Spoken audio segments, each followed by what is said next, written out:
You're listening to the Vacation Rental Key with T&T, the podcast for vacation rental managers by vacation rental managers. I'm Tim Cafferty, and I manage two companies, one in Virginia and one in North Carolina. And I'm one of the two T's. And I'm the other T, Tiffany Edwards, born and raised in the vacation rental business. I help manage our family businesses from Key West all the way to Kauai. In the next 30 minutes, we're going to give you our keys to success in the vacation rental business.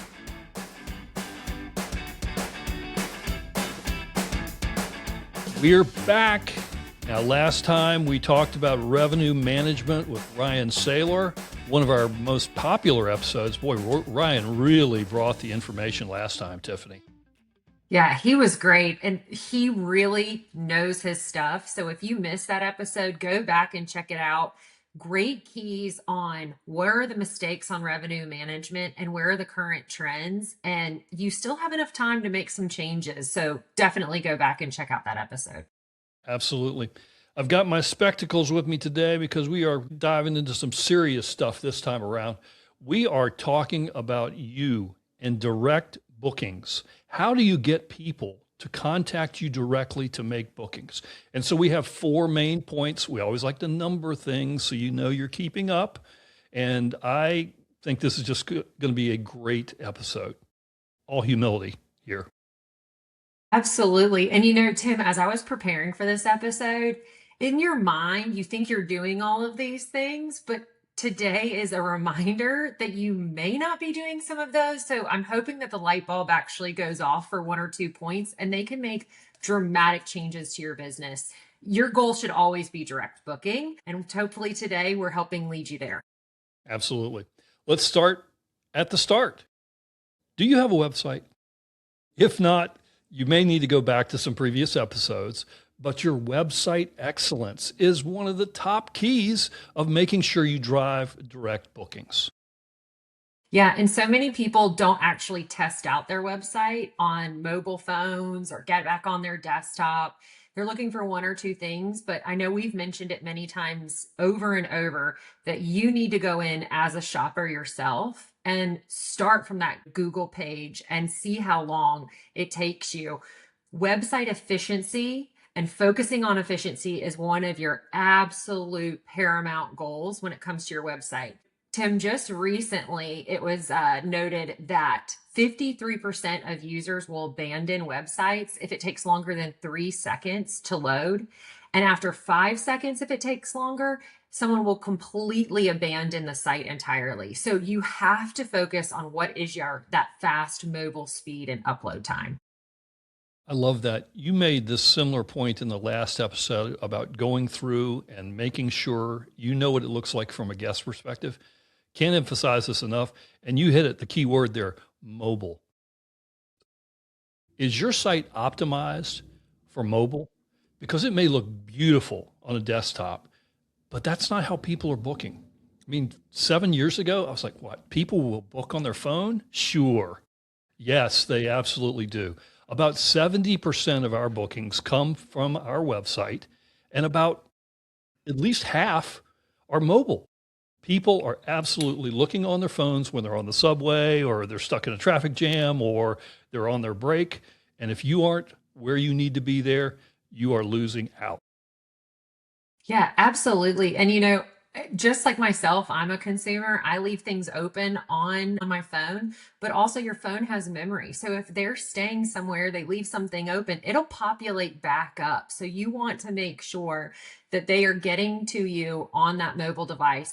So really making sure too that you have clear pricing, your calendar toggles work within that mobile device. So it's not just that focus on desktop, because it's a lot of times where we spend most of our time. And make sure you have things that the guest cares about. Clearly notate those amenities, like what kind of bedding there is, because they're thinking about where the kids are going to sleep, where Aunt Sadie's going to be, where the mother-in-law is going to be. Maybe she needs to have a separate property altogether, but that's another story. But reviews, pictures, can't emphasize enough pictures. Make sure they're clear, they're up to date, and that top picture, that lead-in picture has got to be key. And Tim, going back even to those amenities and how you break it down, make sure that it's visually appealing. It's not just so many words and jumbled language. People really want to see something that's concise. So if you have some type of image in Hawaii, we have to put in air conditioning, not air conditioning. And so having some type of image that people can see right away and identify what that means will be really helpful than just having language and more words because people will get bored and start to tune out. Yeah, I want to work in a couple other things here that are sort of related. I still vividly remember a conversation I had with somebody at a VRMA International conference a few years ago, where the person, I won't call them out, they said they had never taken a direct booking. Everything was through the OTAs. I think that's dangerous. Use the OTAs not as an enemy, frame them as sort of a lead-in generation tool. And once, because most travelers do go to the OTAs first. We can't compete with many of these OTAs in regard to pay-per-click and Google Ads and those sorts of things. But use that visibility to drive them to your professional brand for the actual transaction. We're not talking about violating any agreements that you have in place with those OTAs, but you are the trusted source. And guests are savvy. They use those OTAs to look for your direct site or to find the property, and then they go to your direct site. So make sure your standards and your differentiators are clear on your website. Book direct and save is one that we all use. Do you have tent cards in the house to make sure that happens? Or do you have some kind of a follow-up with those guests that come to you through an OTA that says, next time, make sure you book with us direct? That's the way it works. That just made me hot and gave me so much anxiety. That's so much lost revenue, so much lost opportunity there. Uh, please don't give me that name. And if you're listening, hopefully you've made some changes. Yes, I think You so. know, also talking about that too is making sure you lean in to your local brand. So a lot of guests know Airbnb, no Verbo, no booking.com. It's synonymous with an actual accommodation. You become that trusted, secure local brand. So, really making sure that you highlight that in your content, having pictures of some of our staff members, we kind of filter throughout the website, making sure there's content located about local brand and that security, especially now with some of the things that are going on within the industry that you hear from a federal side. Just really important that you highlight that we're here, we have a person on the ground, and you can trust our business and booking with us. And I want to go back to, I know we talked about the mobile, but the desktop side. Video engagement is so important. We have done so well in making sure that guests are engaged on our site through video. So having something really strong, a beautiful campaign, really highlighting the area and the natural beauty of the area and the essence of someone enjoying their time on a vacation, but through video, people are moving more and more to that. So if you don't have some type of video on there, try to figure out how you can integrate that into your site. Yeah, you're building trust. You have that direct communication. It allows for that pre-arrival excitement and tailors the experience to the guest right away. Bottom line is your website is your resume. Make sure you have an integrated, secure booking engine. It just increases trust, and it is what you have to stand on. So I think that's number one, that whole website thing. Make sure you make it easy for them. Get out of their way and let them make the booking. All right, so on to number two. Really, really important that you build up repeat and referral demand. So your goal, number one, is to make sure that you capture every guest email and every phone number that you can. Tim, what are some of the ways that you do that? Well, through the online guest guide that we use, we encourage others in the party to also download that. And guess what they have to do? Give me an email address. So I have another contact. Maybe it's the same party, but at least I have another guide to spread the information to. Another one I've already alluded to is when they're in the house, many of you have maybe a gated website or internet connection to the property. Do they have to log in with an email address? There's another huge source.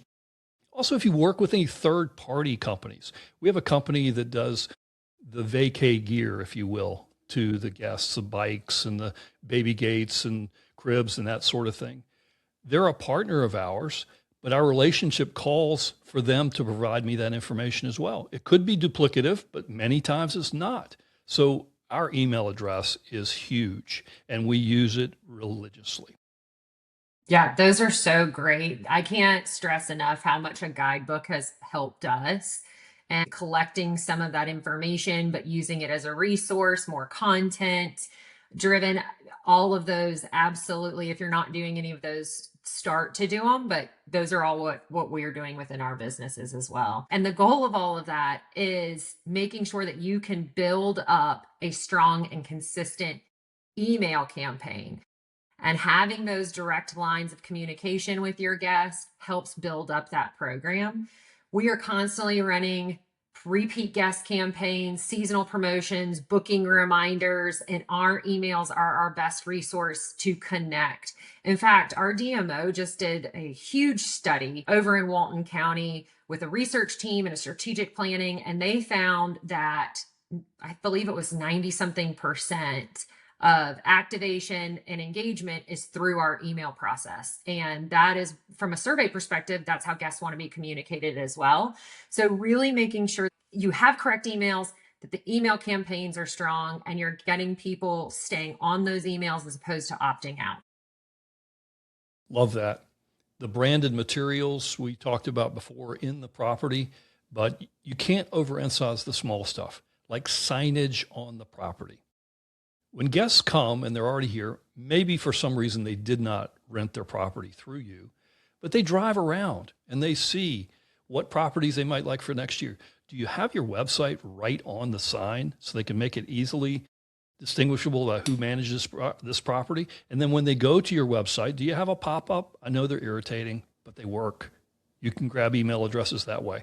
So I would also not shy away from the commission gap.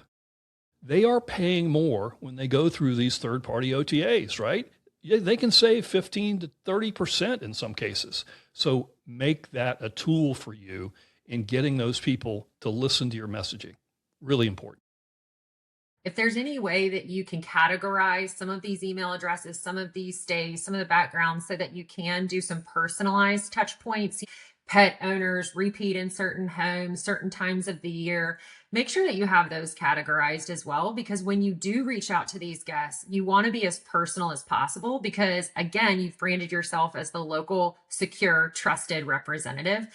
And I want to touch back on that sign too. From a regulatory perspective, I'm actually really big fan of signs. Whenever I'm going in and talking about language and putting language in for an ordinance, I'm very specific about what my sign dimensions need to be, what's located on the sign, my logo, my branding, and making sure that it really is cohesive with the character of the community. But make sure that it's in line with the ordinance. And if those discussions are happening, promote that sign. And then one more thing, Tim, because I feel like we always get in the weeds about this, but the best thing that you can do to build these repeat customers is to provide the highest level of service. Quick communication, care, taking care of the properties, delivering on what the expectations are is going to be your absolute best resource for building up referred and repeat customers. I just said that your website is your resume. Your service is your calling card, right? That's how you get remembered. A couple of other things on that real quick before we leave item number 2, and that's building repeat and referral demand. Do you have a repeat renter discount? That's something we allow our owners to opt into when they renew their agreements. I'm amazed 70% or more of our owners opt into a repeat rental discount program for us. And even a couple of percentage points. People love to get discounts, and you're not spending as much on getting those guests in. So maybe there is some room there. Another one would be a loyalty program. Do you have a guest loyalty program? People love to be special. They love their name, and they love to get some kind of a benefit from coming back year after year after year. Make sure you have a ability to find out who those people are and give them a little something so they feel special and they make that connection to your company. Again, thinking through that quote unquote discount or rewards pricing. It's really important to understand that it costs a lot to acquire a new guest. So you're actually creating a savings for yourself. And a lot of times, because these individuals are thinking ahead and know the property, their booking window is a little bit longer.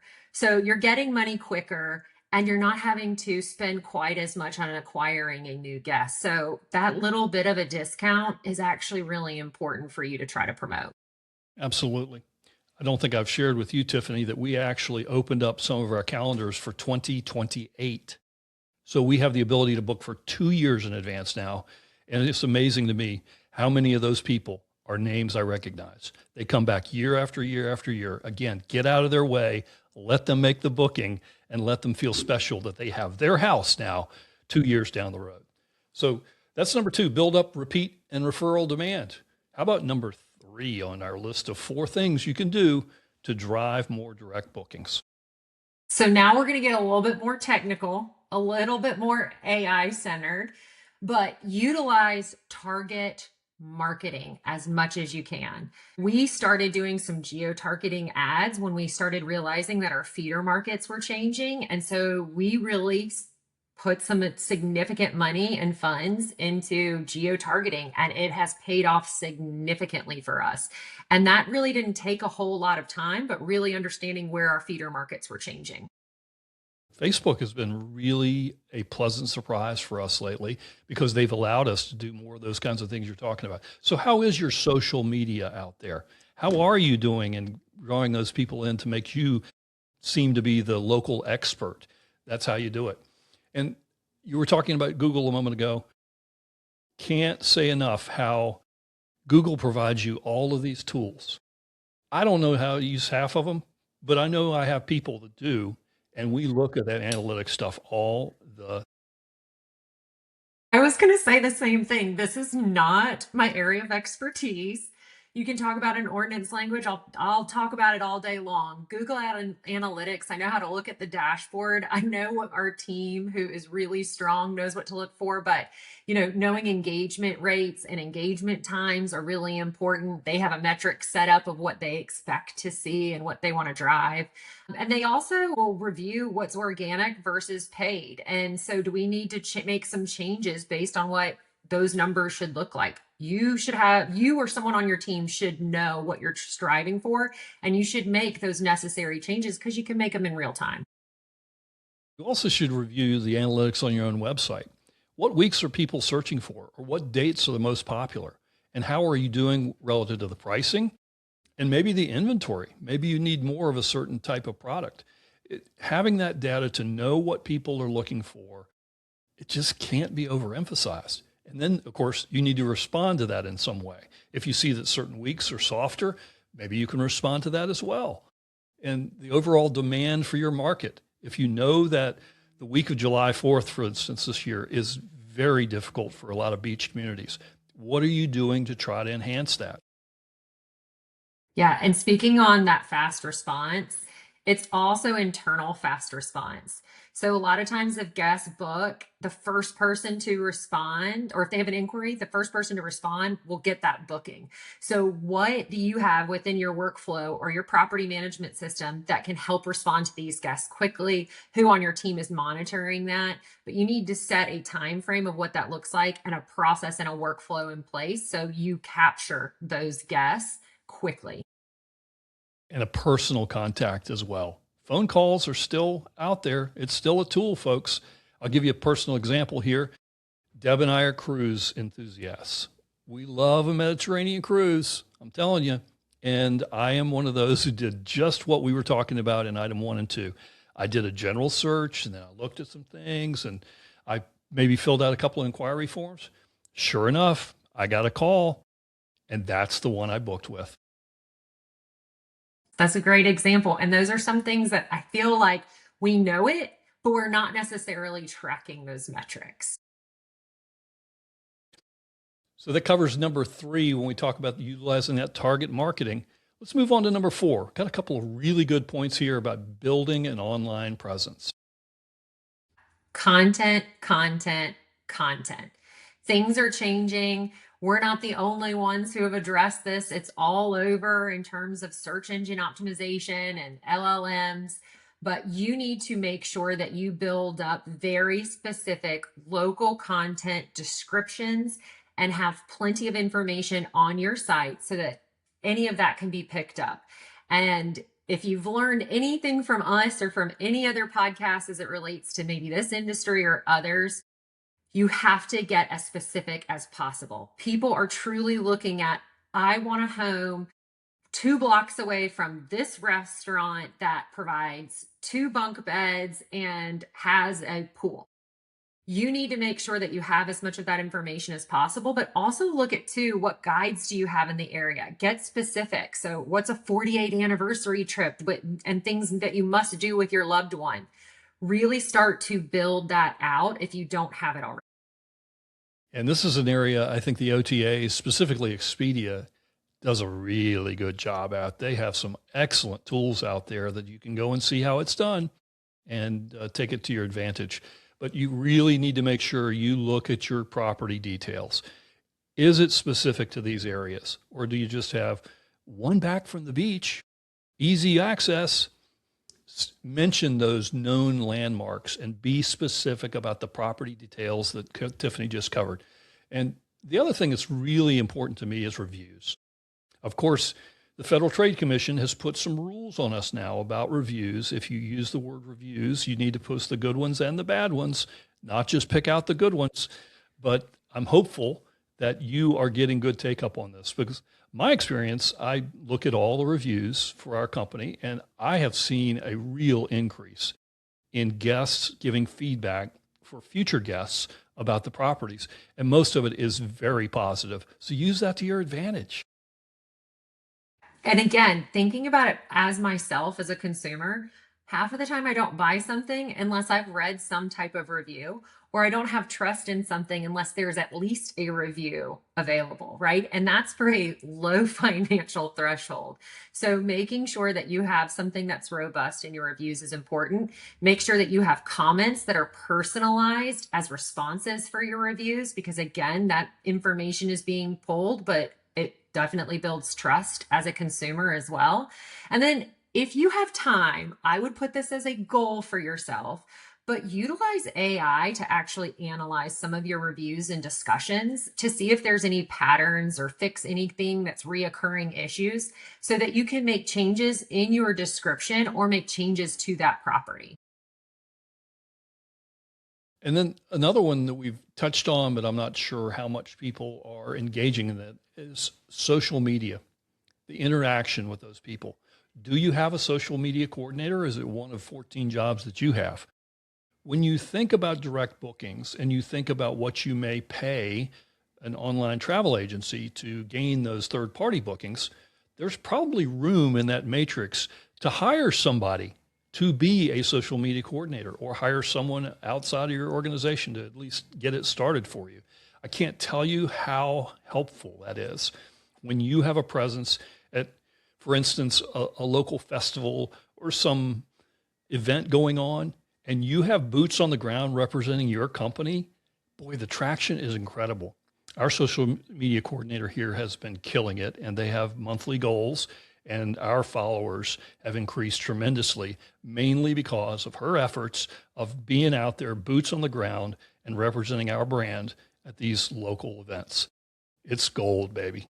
Yeah, and even from a home screen or something that comes up in an algorithm, more content out there, more localized, will help populate you when people are searching for general area information, which is so important. We recently just moved someone in one of our businesses up to be a full social media instead of sourcing it out. It has made the biggest difference, but also our owners have appreciated because they can call one individual and talk through a little bit more of what the social campaign strategy is, maybe for their home. They're also a part of some of those onboarding discussions as well. So it's definitely worth its investment in having someone focus on it. Yeah. And you can use that social media to even build more traffic to your website. I know it's an old tactic, but the old fashioned blogs, do you have some blogs that are timeless or evergreen. Like one here on the Outer Banks is best routes to the Outer Banks on a Saturday. I think we created that blog probably 7 years ago.